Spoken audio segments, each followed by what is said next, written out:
Today on Dr. Phil. Your mother shoe polished herself up? Just try to sneak in at church. And his mom Has she been kicked out of the church? She's been kicked out of a few churches. is already driving him crazy. Did you climb over his balcony? When he was living with another woman in a What do you mean relationship. another woman? It was my sister. Mama drama. Do you show up at midnight and bang on the door? I had bought a rocking chair. I thought they should appreciate it. At midnight. Let's do it. Why don't we stop all the drama, stop all the fighting, and let's go get you better.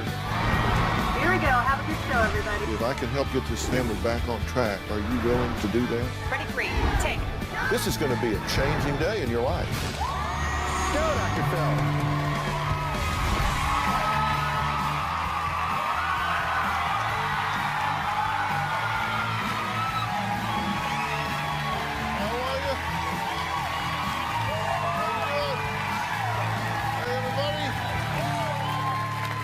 Well, hey, it's the new year, 2013. How about that?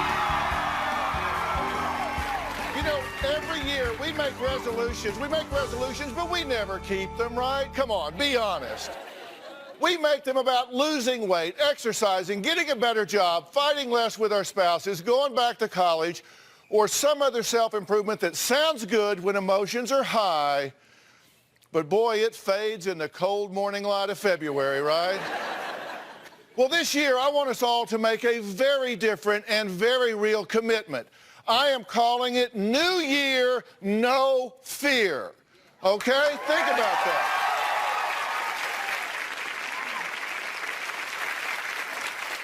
Think about it. Aren't you tired of being afraid all the time? Aren't you tired of playing the game with sweaty palms?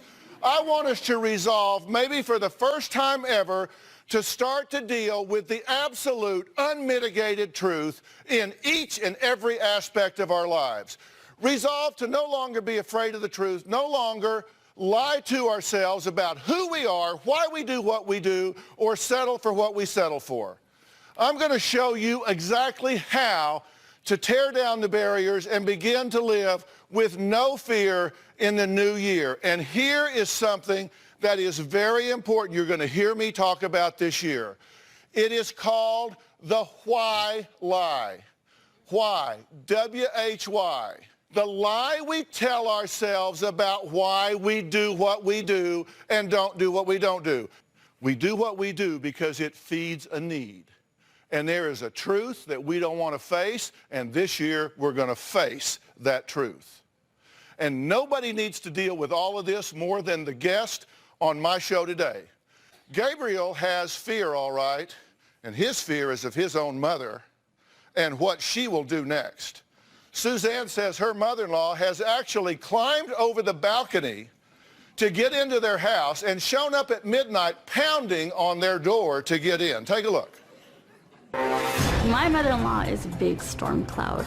Every time she comes around, I want to run. My mom always micromanages our life. She forces her opinions on you, how I should live my life, how my children should be raised, Bible quote, everything you can imagine. She doesn't accept no for an answer. It's my way or the highway. When she doesn't get her way, she blows up. She screams, she pouts. I've seen her slap herself. It's really embarrassing. They'll say I'm a drama queen. I don't know really what a drama queen is. I'm not out to cause any problems. I have my opinion and they have theirs. When the phone rings, I'm very afraid that my mother's on the other line. If my mother-in-law does not reach me, she will call me 15, 20 times, and I won't answer any of them. I have 10, 12 messages on my phone, which I just delete. Each message is like 4 minutes. So I'm just like delete. She shows up unexpectedly at my house. She'll bang on the door. This could be 2, 3 in the morning. We can be on the phone with her and tell her you can't come over. She will show up 30 minutes later. One time I had a Super Bowl party, and I happen to glance over and I see my mother trying to sneak in, 260-pound woman, jumping over a balcony with a plate of artichoke dip in her hand. And I'm just like, oh my Lord. My mother is the most religious person I've ever met. She is religious to the extreme. My faith in God is very important to me. I feel that it's very important for Suzanne, Gabriel, and the kids to go to church. She never practiced what she preaches. She will falsely accuse you of something you never have done. She's accused me of stealing stuff in her house and selling it for drugs, and she finds it the next day.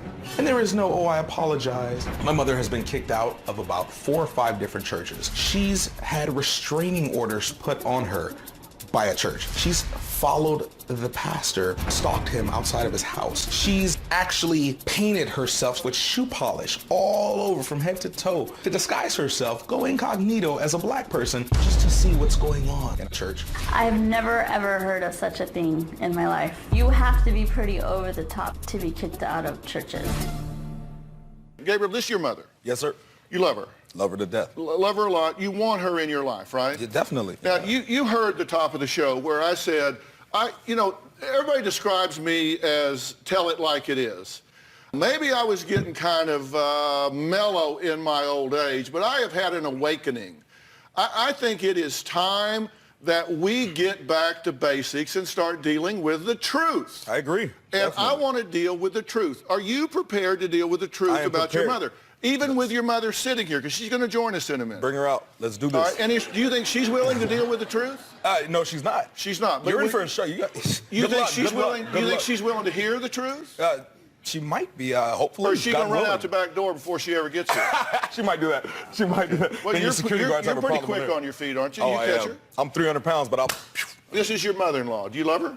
Yes, I do. Do you want her in your life? Yes. But you realize there has to be some controls here, right? Yes. And you want her to recognize and respect some boundaries. Definitely. Okay, now, you say that even if you have friends over, she will interrogate your friends. Each and every one of them. Each and every one of them. What does she do? Where are you from? What's your name? What religion are you? Are you homosexual? Are you a drug addict? Are you a drug dealer? I mean, are you a gangbanger? I mean, any question that comes through your head, she'll ask them. Okay, are you any of those things? None of them whatsoever. Are you a homosexual drug dealing gangbanger? For the record, no. Hell no. Yeah. No, hell no. No, hell no. Okay, she has asked you if you I'm a conservative. Are you in the cartel? A negative. Oh, yeah, she's asked me that, but I am not in the cartel. Are you in the mafia? I am not in the mafia. When you go in the bathroom, why does she interrogate you about that? She will listen. She will have her ear on the door. She will listen. She will smell. I'll hear her smelling, and then I'm like, Mom, and then I'll hear her little feet. Yes. And then I'll come out. What did you do in there? She'll go in there. I found little plastic wraps on the floor. Mom, if I'm doing drugs, why the hell will I do it in your house? I mean, I have a car. I can go to my friend's house down the street. I mean, why would I do it here? But just the way she says it. But this is not on like a weekly or month. This is every single time I use the restroom. Every single time. Every time? Every time. It could be in my house. It could be in our house. But it's always when I go over her house, and it's sad. I mean, she's climbed over your balcony. She's climbed over my balcony during a Super Bowl party. Tell me you're on the first floor. I'm on the first floor? Okay, all right. That would have been horrible. Yeah, so you're on the first floor, but she climbed over your balcony to get in? To sneak and see what we were doing. Yeah, to get in. But she had some artichoke dip. She did have some artichoke dip. So if you're going to climb in, bring some dip, right? Okay. I agree. I heard you say on the tape that your mother shoe polished herself up? Shoe polished herself. To look like a black person? To look like a black person. To see what was going on when she wasn't around. And it's funny because the pastor confronted her a couple weeks later. You don't think we knew that was you, lady? I mean, come on, look at her. Had she been kicked out of the church? She's been kicked out of a few churches. But did you know this about him when you married him? Yes, I did. Did it Why'd you worry marry you? me then? No, I'm just kidding. Like, I was worried, but I was marrying him. I didn't think it would be a problem. Your brother played football at USC. USC. Yes, sir. And so, but your mother was in Pete Carroll's office all the time. Oh, my Lord. His secretary had to tell her, woman, Pete Carroll's a busy man. Get out of here. Yeah, get out of here. Yeah. Oh, she wanted him to go to the NFL. Yes. She's Instead, very he's becoming a doctor.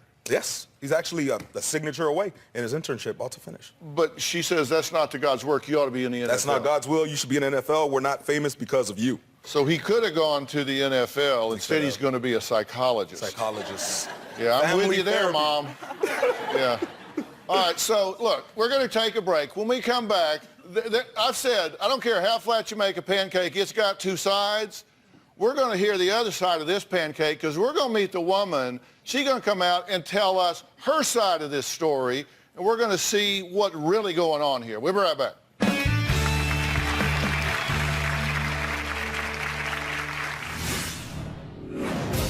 My mother has called herself the Queen Bee, the head matriarch. She feels everything is centered around her. I do not feel that I have to wear the pants, but I darn sure wear my skirt.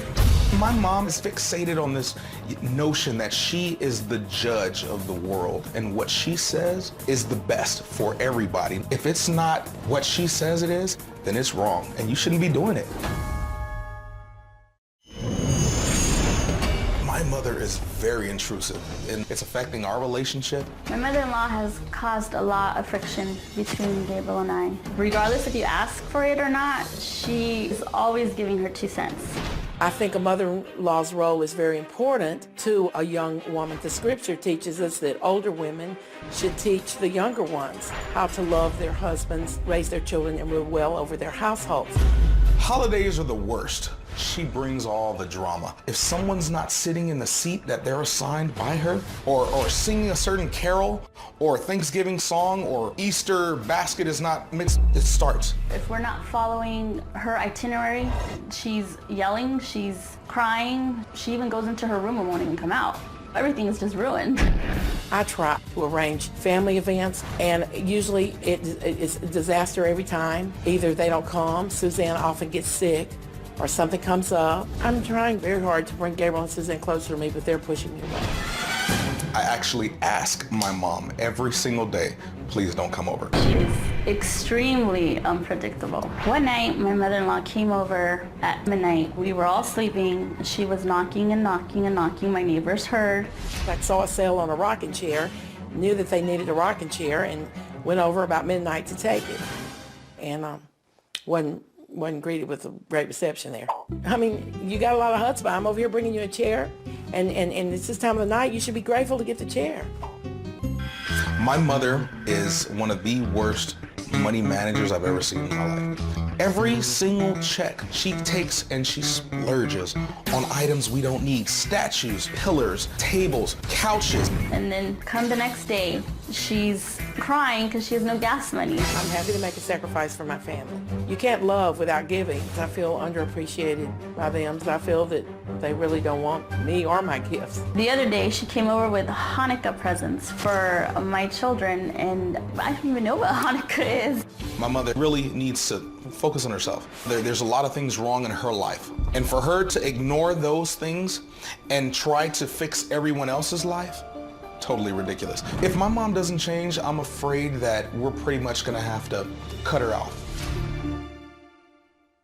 Okay, so what do you think about all of this?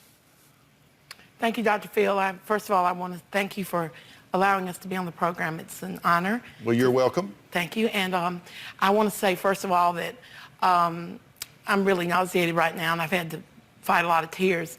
I'm really very much hurt right now because of some lies and gross exaggerations that my son is doing. Well, let's straighten them out. Yes, sir.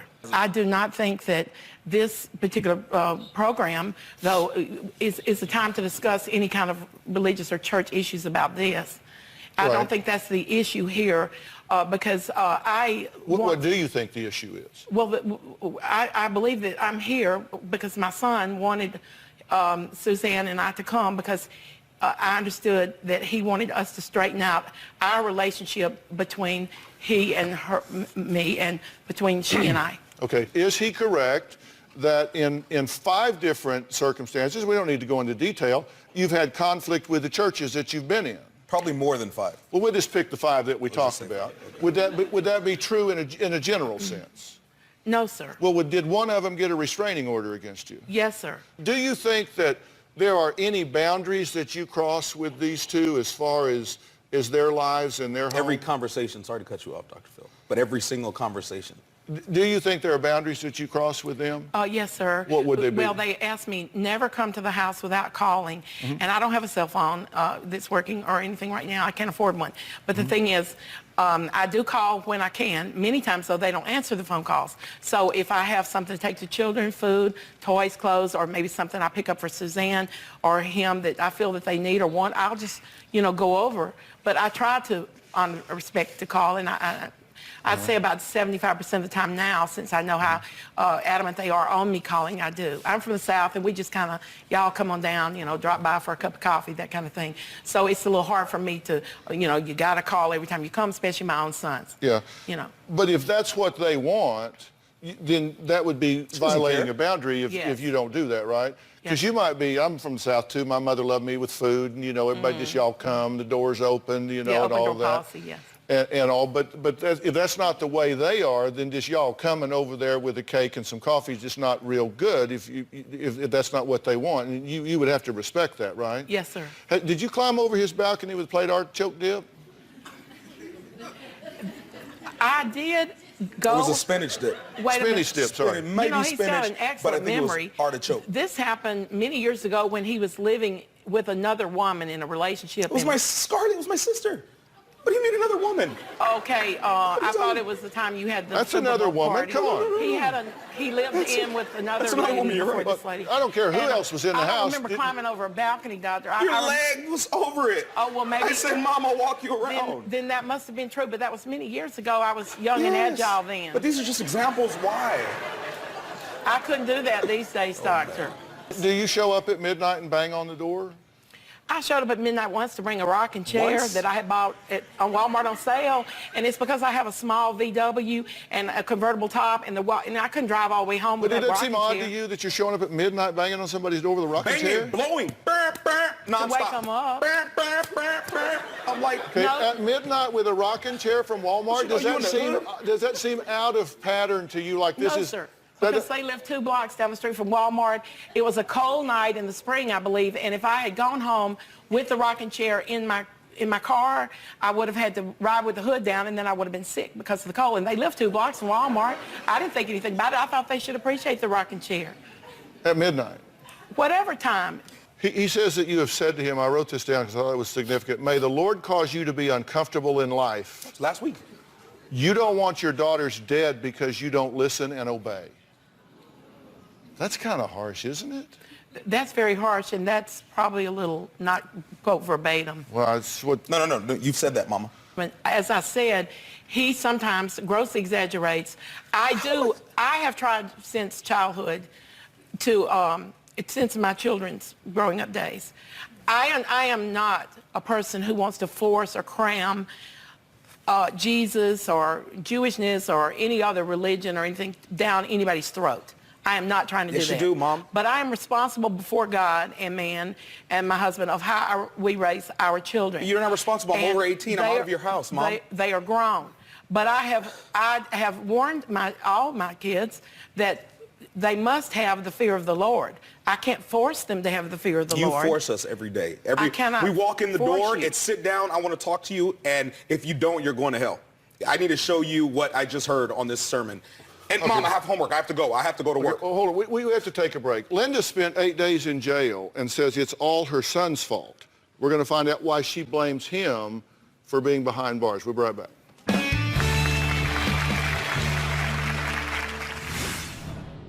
I was reading this book, and there was all these lists of 28 characteristics of a sociopath. And I thought, my Lord, that seems like my son. My mom has been banned from standing up and giving a testimony at church. They've actually grabbed the microphone. So that's enough, Linda. Thank you. Please have a seat. My mother-in-law breathes fire and brimstone all the time. If I don't do something my mom asks me to do, she'll say, you know what, may the Lord cause you to be uncomfortable in life, or you're gonna get punished by God. That was extremely over the top. I don't remember saying such a statement. I have said to them, follow me as I follow Christ. Hearing that all the time, it's annoying after a while. You tune out. Okay, Gabriel says that his mom, Linda, is, well, a little overzealous. He says she even sprinkled salt on a neighbor's porch because the Lord says to salt the earth of the land. They thought she was doing witchcraft. Did you salt a neighbor's porch? I did sprinkle some salt. I don't remember why, but he doesn't have the right understanding about it. That was kind of a stupid thing to do. Can I say some things here about? Sure. I am really broken in spirit right now and broken in heart. Dr. Phil, every time I'm mad or frustrated, or my sister's frustrated, or my father's frustrated with her out-of-control spending or her overzealous attitude, yelling and screaming at all hours of the morning. We've been evicted from so many different places because of her loud voice. She says it's because of the way she's raised us or the faults she's done in the past. We say, Mom, we love you, we forgive you, we just want peace. She asks us every holiday, what do we want? Peace. That's the same answer from all of us. And I love her to death. But in order for me to respect her and to honestly, you know, be the type of son I should be, I have to stay away. I can't even have a conversation with her because every phone call I have to hang up. I have to hang up. There is no bye. Mom, I'm in the restroom. I got to go. No. Mom, I'm driving. I got to go. No, you're not going. You're not hanging up. Mom, I'm at work. You know, there is no hanging up. It's you're listening to me now. And it's irrelevant. But hold on. Stop. Is that true? Is that how you relate to him? I try to respect his time, but the issue about the bathroom when I was knocking, it was because on his off day, he had promised to do things for me. He's living in our house again. She kicked him out. I really need for my children at this time, especially Gabriel being the firstborn son, I need him to step up to the plate and be a help, be a man, and not cause more grief. Every day I try. What can she do to get to have peace with you guys? Respect our feelings, respect our way of life. Behaviorally, what can she do? Calm down. I mean, peace. Talk with a respectful tone of voice. Don't bring up the past. Don't always constant complaining on a daily basis what she doesn't have, and we're the reason.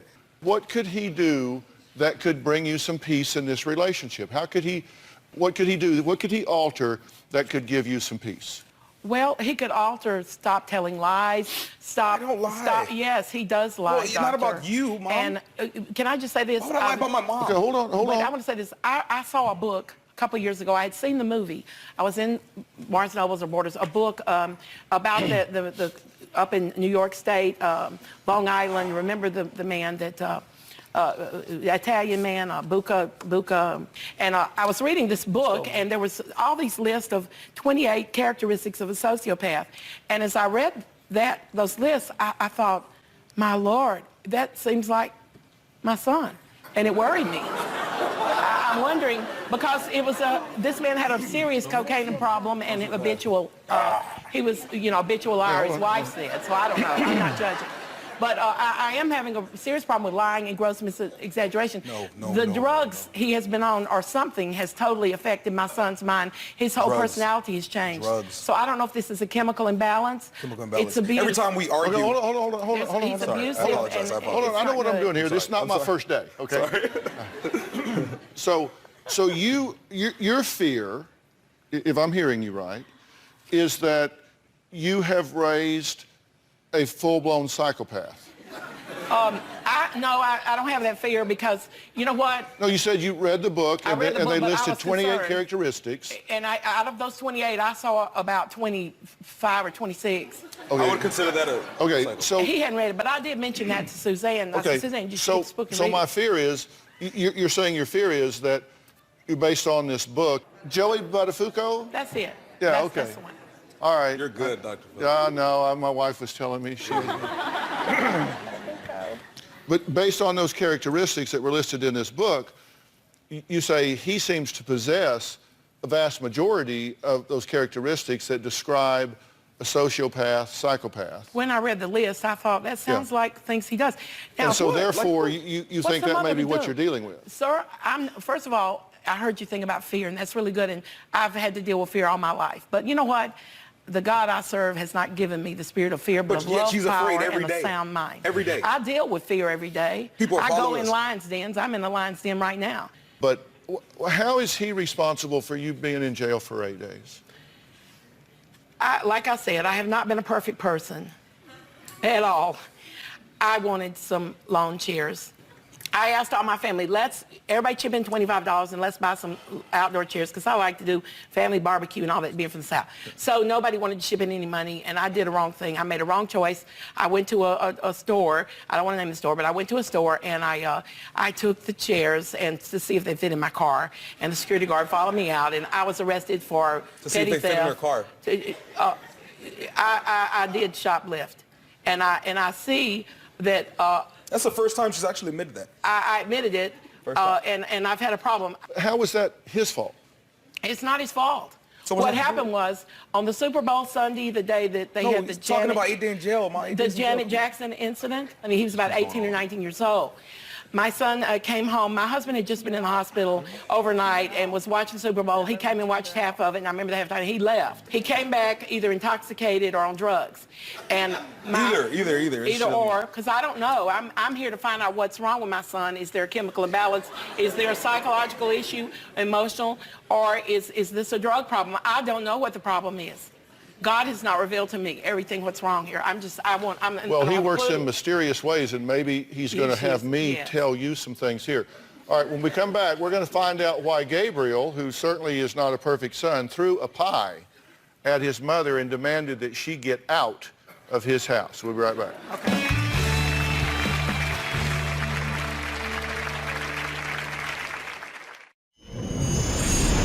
My mother-in-law is extremely unpredictable. One time we were leaving an amusement park. Mother had her car and we had ours. We get on the freeway at the same time. So she starts following us.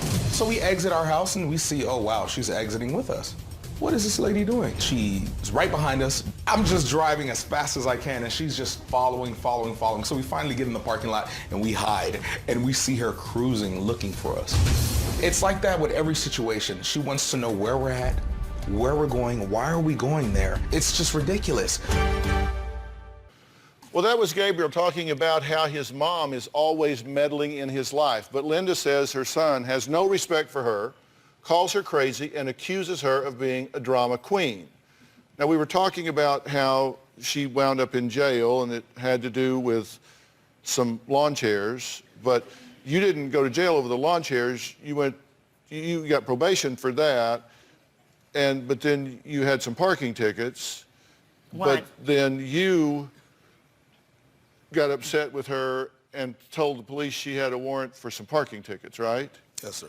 Tell them why. And Please. And why did he do that? Well, my husband asked me to call the security of the apartment building because Gabriel came home intoxicated and or on drugs. He said, if you don't shut up to me, if you don't shut up, I'm going to throw water on you. So he threw 2 big glasses of ice water on me. This is in February, a cold, rainy night. Are you serious? And I was going up the stairs, that are wooden stairs, and I could have fallen and hurt myself. My husband said, just, call the police. So I went out the other door, went to a neighbor, called the police to come. We didn't want to have him arrested. We just wanted him to go somewhere, spend the night, and calm down, because he had put ketchup in my hair. He poured 2 glasses of ice water in my hand, which is not the first time.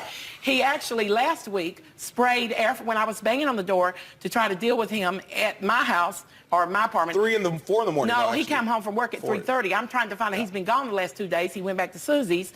He's in and out, burger, always in and out. And so he's now at our house since she kicked him out. So, anywhere he lays his hats, his home type thing. He needs to get out and get his own house. Rolling Stone. But the bottom line, Rolling Stone. So the bottom line is, he should respect this house. He had promised to do things for me physically that I respect you, Mom. I respect your house. Every time that we walk through that door, it's yelling at us. She cries.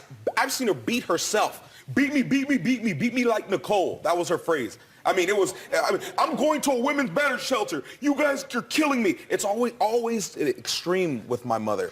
And we say we love you. What do we need to do to calm this situation down? There's nothing you can do, Doctor. Respectfully. But we've tried. So we agreed to be honest. What needs to happen here? You agreed to be honest. Say what you have to say. I'm right here. Don't worry. Just say whatever you want to say. Anything. Say it. I just want peace. I want her to respect my opinions. I want her to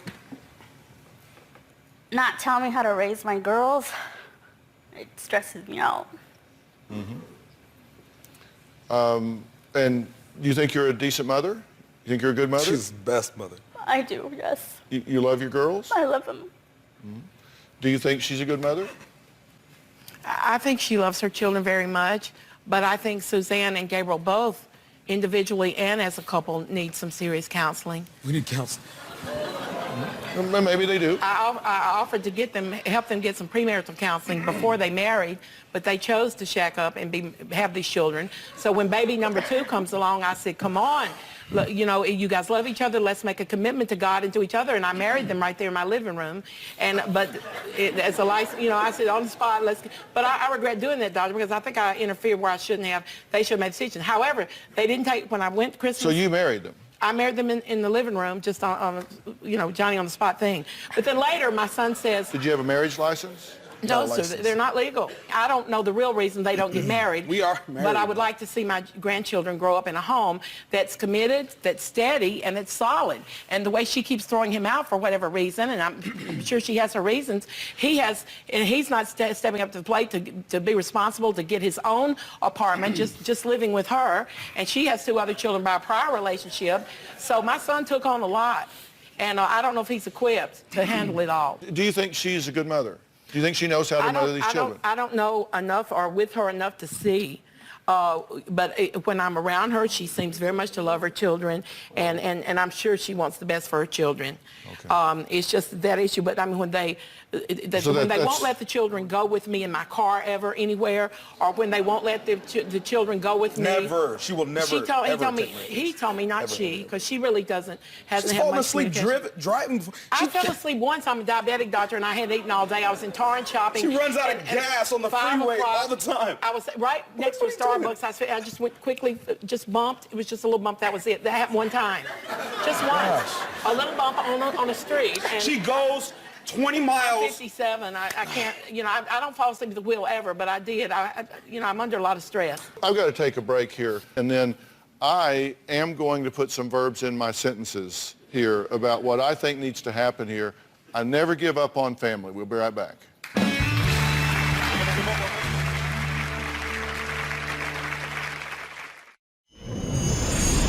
Gabriel does not allow me to be with the grandchildren as much as I would like.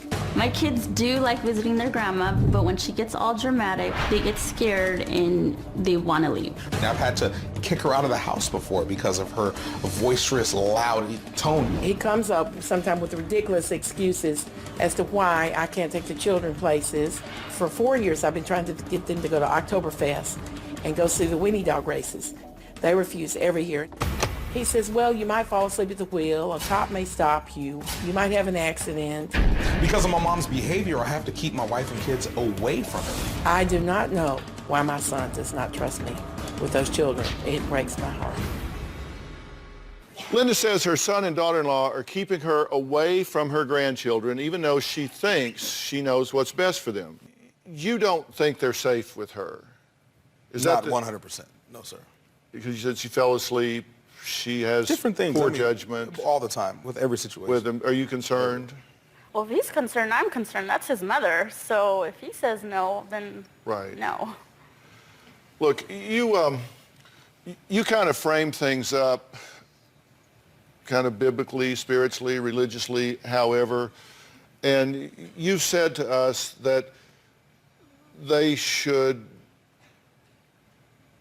God says, respect your mother and father. If they would just do that, then you would be more at peace about him, and you would have more peace yourself. But do you know what her opinion of respect is? I'm talking to her. Oh, sorry.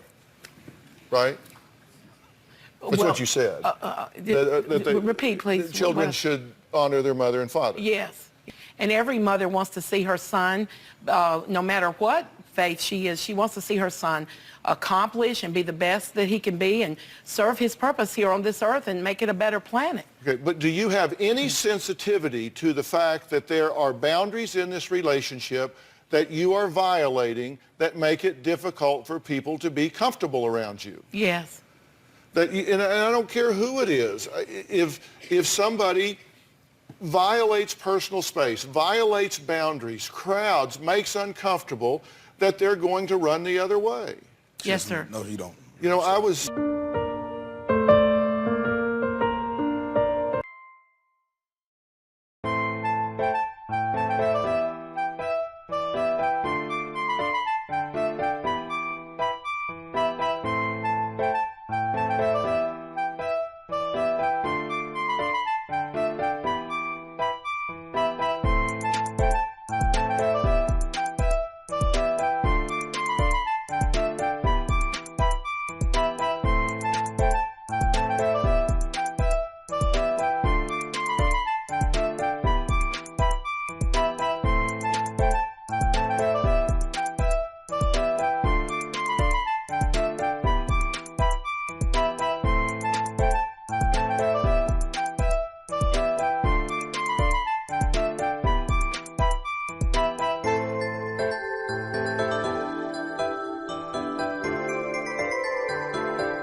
I was raised in the South, in the Baptist church, and we had people in the Baptist church that were just obnoxious.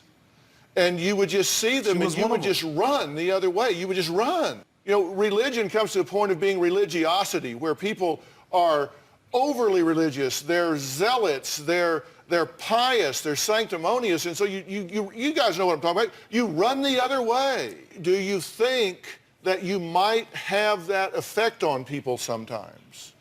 Obviously, I do. Everybody. Because from my son's perspective, and also a couple, not to say everybody. Everybody. I must be a very, God created us all to be unusual, unique individuals, but obviously, Dr. Phil, I must have some issues if we're having all these complaints. Well, no, I'm saying these are things that you might want to think about. And so you might want to ask yourself, you know, is this working or is it not working? And if it's not working in your family, if your other son runs away from you, and this son who wants and needs his mother in his life, you're making it uncomfortable for him. And if you're right, if he's got 25 out of 28 traits of a psychopath, he needs his mother. If he's having trouble in his relationship with his wife, he needs his mother. In the last year or so, 2 years, I've even expressed to both of them, if they don't want me in their life, why am I here if they don't want me to be around their grandchildren? So I'll kill myself. I'll just move back to Mississippi. No, they do. That's why they're here. They didn't come here to get rid of you. They came here because they want to fold you into their life. They know how to get rid of you. They know how to cut you off. They came here because they want to fold you into their lives. Exactly. That's why they came. They didn't write a letter and say, hey, will you help us get rid of this nutty woman? They wrote and said, will you help us bring our family together? That's the letter they wrote. Well, as you know, Dr. Phil, our youngest son is a doctor now of psychology. He has told me, Mom, you need to see a therapist. He's told me over and over. Well, this is the nicest she's ever been. Well, hey, I have that effect on people. Give me a break. All right, we're going to take a break. And when we come back, I'm going to tell you the why lie that's going on here. We'll be right back.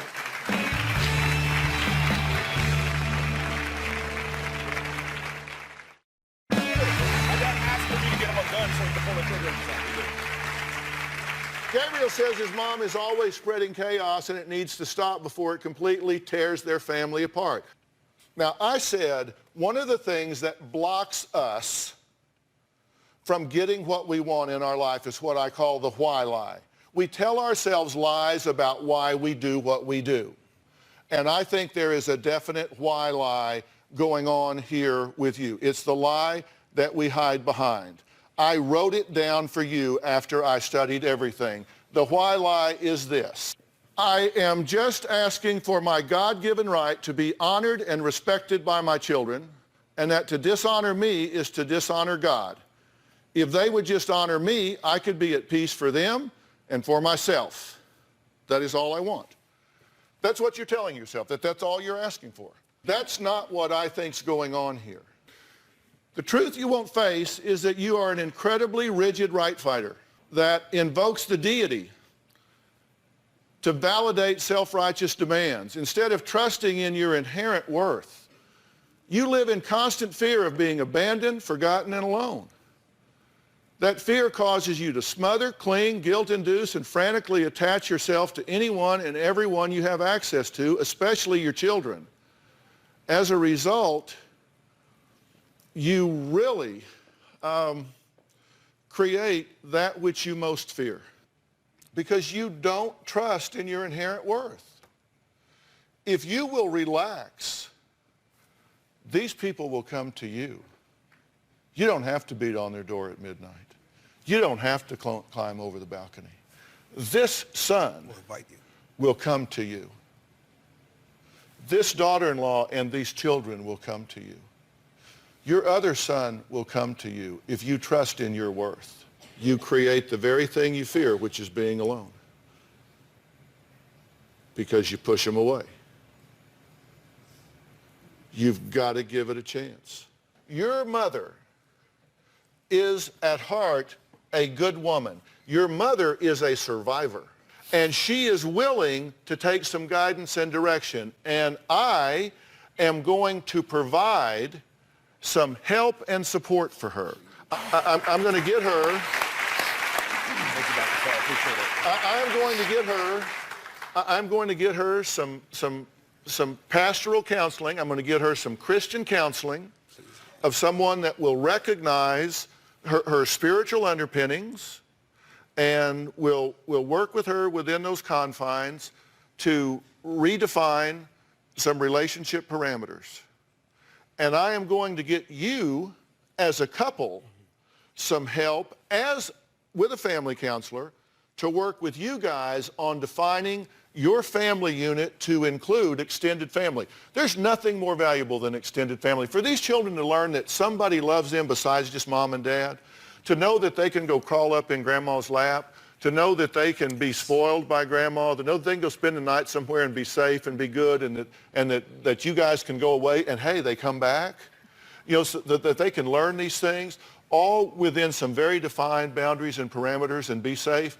This is a wonderful thing. It's wonderful for her to experience. It's wonderful for them to experience. I agree. May I offer that gift of love to you? You may, sir, and I am so grateful. I perceive that you have given me a prophetic truth, and all that you have said just now about the rejection, about the panic and how I created I've never heard that before, and I do believe that that's what I have done. Thank you so much. I'm so grateful. That we will build on. Next, how you can get rid of your fear in the new year.